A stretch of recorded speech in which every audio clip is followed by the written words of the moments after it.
കോടതി വഴി പോകാൻ ഉദ്ദേശിക്കുന്നത് ഈ സ്വർണ്ണക്കള്ളക്കടത്തുമായി ബന്ധപ്പെട്ടിട്ടുള്ള പോലീസിൻ്റെ ഗൂഢാലോചന, അത് തട്ടിയെടുത്തിട്ടുള്ള രീതി, പിന്നെ അതുമായി ബന്ധപ്പെട്ട് ഡാൻസ് ഓഫ് സംഘം ഉണ്ടാക്കിയ അവരുടെ സ്വത്ത് അന്വേഷണം, അപ്രൈസറായ ഇന്നലെ ജനങ്ങളുടെ മുന്നിൽ കാണിച്ചു തന്ന കൊണ്ടോട്ടിയിലെ ഉണ്ണിയുടെ ഈ 3 വർഷത്തെ വളർച്ച, ഡാൻസ് ഓഫ് സംഘത്തിൽ തന്നെ ഒരു പ്രധാനിയായിട്ടുള്ള SP സുജിത്ദാസിന്റെ വലങ്കൈയായി പ്രവർത്തിച്ചിരുന്ന ഒരു പോലീസ് ഉദ്യോഗസ്ഥന്റെ അനീഷ്,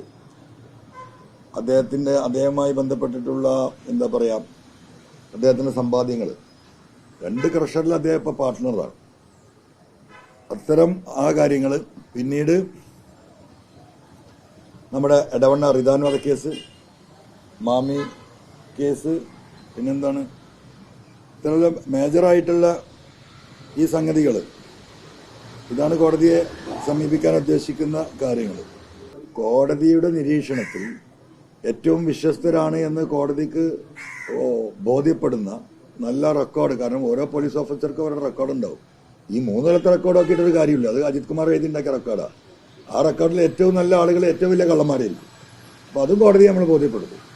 എന്നിട്ട് കോടതിക്ക് തന്നെ നേരിട്ട് ഈ കാര്യങ്ങൾ പരിശോധിച്ചുകൊണ്ട് സത്യസന്ധരായ ഉദ്യോഗസ്ഥരെ കണ്ടെത്താൻ നിയമപരമായിട്ട് അതിന് സാധിക്കുമെങ്കിൽ അങ്ങനെ കൂടി ബഹുമാനപ്പെട്ട കോടതി ചെയ്യണമെന്ന റിക്വസ്റ്റാണ് നമ്മൾ കൊടുക്കാൻ പോകുന്നത്. അതിൽ ഈ മേജർ ഇഷ്യൂസ് എല്ലാം വരും. അതിൽ ബഹുമാനപ്പെട്ട മുഖ്യമന്ത്രി പറഞ്ഞ PV അൻവർ ഇതിന്റെ പിന്നണി പോരാളിയാണല്ലോ, ഇത് കള്ളക്കടത്തുകാരുടെ, അതും കൂടി അന്വേഷിക്കാൻ പറയും. അതാണ് ആ കോടതിയിൽ പോകുന്നതിന്റെ പോകാൻ പോകുന്ന ഒരു ആംഗിള്.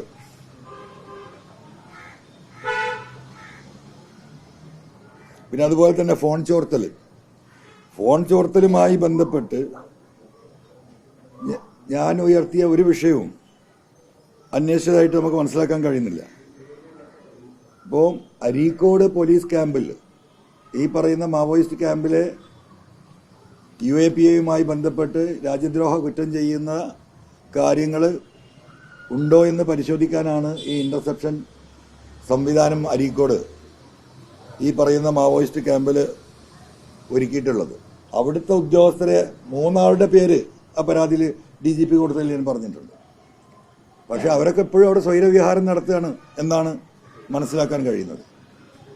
എന്ന് പറഞ്ഞാൽ ആകെത്തുക പരിശോധിച്ചാൽ ഒരു അന്വേഷണം എവിടെയും നടക്കുന്നില്ല. ഇനിയിപ്പോൾ ആകെ ജനം കാത്തിക്കുന്ന എന്തിനാ? ഈ 1-ാം തീയതി എപ്പോഴാണ് ഈ റിപ്പോർട്ട് കൊടുക്കേണ്ടത്? 30-ാം തീയതി. ഈ 30-ാം തീയതി 3, 4, 5 ദിവസമേ ഉള്ളൂ. ആ റിപ്പോർട്ടിനാണ് ജനം കാത്തിരിക്കുന്നത്. ഒരു കാര്യവും അതിലില്ല. എന്താ റിപ്പോർട്ട്? അന്വേഷണം തുടങ്ങുമ്പോഴാണ് അജിത് കുമാറിനെ മാറ്റി നിർത്തണമെന്ന് നമ്മൾ ആവശ്യപ്പെട്ടത്.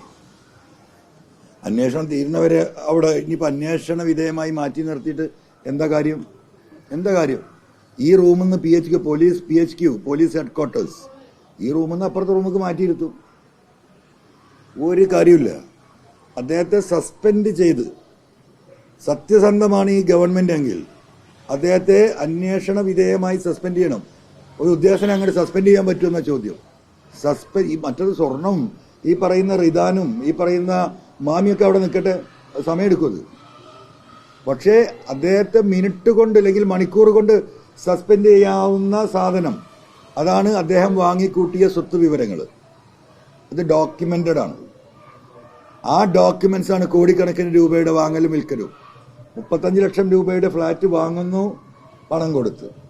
65 ലക്ഷം രൂപയ്ക്ക് 10 ദിവസം കഴിഞ്ഞ് വിൽക്കുന്നു, പണം വാങ്ങുന്നു. കേരളത്തിന്റെ രജിസ്ട്രേഷൻ അതോറിറ്റിയുടെ ചരിത്രത്തിൽ ഇങ്ങനെ സംഭവം ഉണ്ടായിട്ടുണ്ടാവില്ല. ഈ ക്യാഷ് ട്രാൻസാക്ഷൻ 20,000 രൂപയ്ക്ക് മുന്നിൽ എന്ന് നിർത്തിയതാ. അപ്പം പച്ചയായി അധികാര ദുർവിനിയോഗമാണ്. അത് ഇയാളെ പേടിച്ചിട്ടാണ് രജിസ്ട്രാളെ ചെയ്തു കൊടുത്തിട്ടുള്ളത്. അതാണ് അധികാര ദുർവിനിയോഗം. പബ്ലിക്കായിട്ട് കള്ളപ്പണം വാങ്ങുകയാണ്. ഒരു മണിക്കൂർ അല്ലെങ്കിൽ 2 മണിക്കൂർ അല്ലെങ്കിൽ ഒരു ദിവസം അല്ലെങ്കിൽ ഒരാഴ്ച എടുത്തോട്ടെ. തിരുവനന്തപുരം സിറ്റിയിൽ ഈ പറയുന്ന പോലീസ് ഹെഡ്ക്വാർട്ടേഴ്സിന്റെ നടുവട്ടത്താണ് ഈ കാര്യങ്ങൾ നടന്നിട്ടുള്ളത്. അപ്പൊ എന്താക്കി 6 മാസത്തിന് അങ്ങോട്ട് നീട്ടിക്കൊടുത്തു. അപ്പോൾ അതിനെന്താണ് കേരളത്തിലെ ജനങ്ങൾ മനസ്സിലാക്കേണ്ടത്? ഈ ചങ്ങാതിയെ തൊടാൻ പോകുന്നില്ല.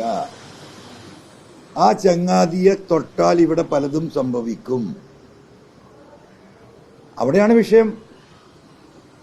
അപ്പൊ ഇനി എനിക്കെന്താ മാർഗം? കോടതിയെ സമീപിക്കുക. അത് കോടതിയെ സമീപിക്കും. ഹൈക്കോടതി, ബഹുമാനപ്പെട്ട ഹൈക്കോടതി ഈ കാര്യങ്ങളൊക്കെ മനസ്സിലാക്കുന്നുണ്ടല്ലോ. അവർക്കും ഈ കാര്യങ്ങളൊക്കെ മനസ്സിലാണ്ടാവുമല്ലോ.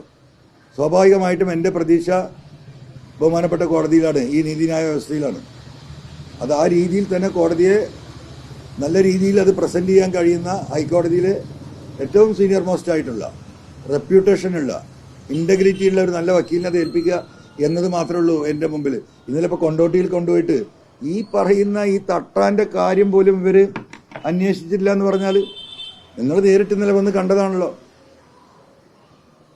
മുഖ്യമന്ത്രി ഈ കളവില് അൻവർ കൂട്ടുവെക്കുന്നു, മുഖം തിരിച്ചിരുത്തി മഹത്വവൽക്കരിക്കുന്നു എന്ന് പറഞ്ഞിട്ടല്ലേ എന്നെ കുറ്റപ്പെടുത്തിയത്. മുഖം നേർക്കുനേരെ ഇരുന്നല്ലോ ഒരു കുടുംബം, 2 കുടുംബം.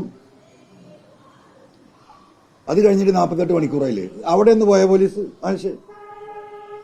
പബ്ലിക്കായിട്ട് ഈ ഒരു സാധനം ഇങ്ങനെ വിട്ടിട്ട് സ്വാഭാവികമായും അവരൊന്ന് പോയിട്ട് പോലീസ് ചോദിക്കേണ്ട എന്താ സംഭവം, നിങ്ങൾ MLA മുമ്പിൽ പറഞ്ഞ കാര്യം എന്താണ്, അതിന്റെ വസ്തുത അന്വേഷിച്ചോ? എന്താ അന്വേഷിക്കാത്തത്? ഇന്നലെ കൊണ്ടോട്ടി കൊണ്ടുപോയി ഞാൻ നിങ്ങൾക്കത് കാണിച്ചിരുന്നു. ഇനി ഞാൻ എന്താ ചെയ്യാ? എനിക്കെത്ര പരിമിതി നിങ്ങൾക്ക് അറിയാലോ. ഇതൊക്കെ ഒരു ഇൻവെസ്റ്റിഗേഷൻ ഏജൻസി ചെയ്യേണ്ട ഈ കാര്യങ്ങൾ എന്റെ പരിധി ലംഘിക്കുകയാണ്. കാരണം എനിക്കിനി ഇവിടുന്ന് അങ്ങോട്ട് പോകാൻ എനിക്ക് മാർഗമല്ല. I am not a investigation officer or part of an investigation agency. അപ്പം ഇതാണ് ഈ വിഷയങ്ങളിലുള്ളത്.